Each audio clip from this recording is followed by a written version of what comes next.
খালি করব এবং ভান্ডারিয়া কাউখালী কালরেছাড়াবাদ নিয়ে আমরা তাকে এমপি হিসাবে সিরিয়াল বাইজিং সামর্থ্য করে আমি সংক্ষিপ্ত বক্তব্য শেষ করছি। আল্লাহ হাফেজ। বাংলাদেশ সবাইকে জানাই বাংলাদেশ জাতীয়তাবাদী যুব দলের পক্ষ থেকে সংগ্রামী অভিনন্দনের শুভেচ্ছা। সংগ্রামী বন্ধুগণ, বক্তব্য দীর্ঘায়িত করার কোনো সুযোগ নেই। তারপরে একটি কথা বলতে চাই, দীর্ঘ 16 বছরের স্বৈরা শাসকের আন্দোলনের স্বৈরা শাসকের শাসনের বিরুদ্ধে আন্দোলনের মধ্য দিয়ে বাংলার ছাত্র জনতা ও বাংলাদেশ জাতীয় বিভিন্ন নির্যাতন হামলা মামলা করেছে। তাদের উদ্দেশ্যে একটা কথা বলে দিতে চাই, আপনারা কোথায় আপনার নেত্রে কাপড় খুলে দেশ ত্যাগ করেছে। আমার নেত্রে বেগম খালেদা জিয়া দীর্ঘ 15 বছর রাজনৈতিক প্রতিহিংসার শিকার হয়ে জেলে থেকেও তিনি একটি কথা বলেছেন, আমার দেশ বাংলাদেশ।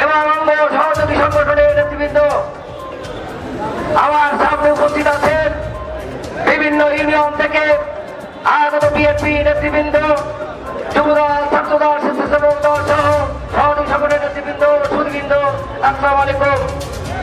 আমি আপনাদেরকে বিএনপি ভান্ডারী উপজেলার পক্ষ থেকে সংগ্রামী শুভেচ্ছা অভিনন্দন জানাচ্ছি।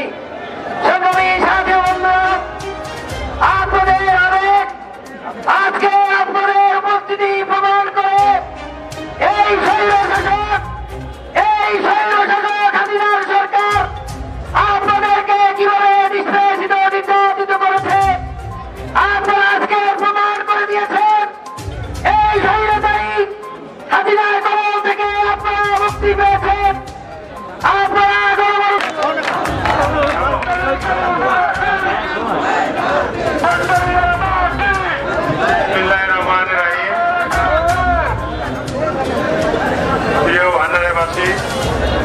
আসসালামু আলাইকুম। আপনারা দেখতে পাচ্ছেন যে ভান্ডারিয়া বাস স্ট্যান্ডে বিভিন্ন ইউনিয়ন থেকে আগত আজকে বক্তব্য দিচ্ছে সকল নেতা কর্মী ভাই বোনেরা, আসসালামু আমি আলাইকুম। মোহাম্মদ ত্রিপন হাওলাদার, জাতীয় দৈনিক ভোরের চেতনা পত্রিকার পক্ষ থেকে সবাইকে জানাচ্ছি আন্তরিক অভিনন্দন ও শুভেচ্ছা। আপনারা দেখতে পাচ্ছেন এই বৈষম্য বিরোধী আন্দোলনে এবং গত 17 বছর এই আওয়ামী সরকারের দুঃশাসনে যত শহীদ হয়েছেন, নির্মম অত্যাচারে যারা নিগৃহীত হয়ে নিহত হয়েছে, এখনো হাজার হাজার লোক আহত অবস্থায় আছেন।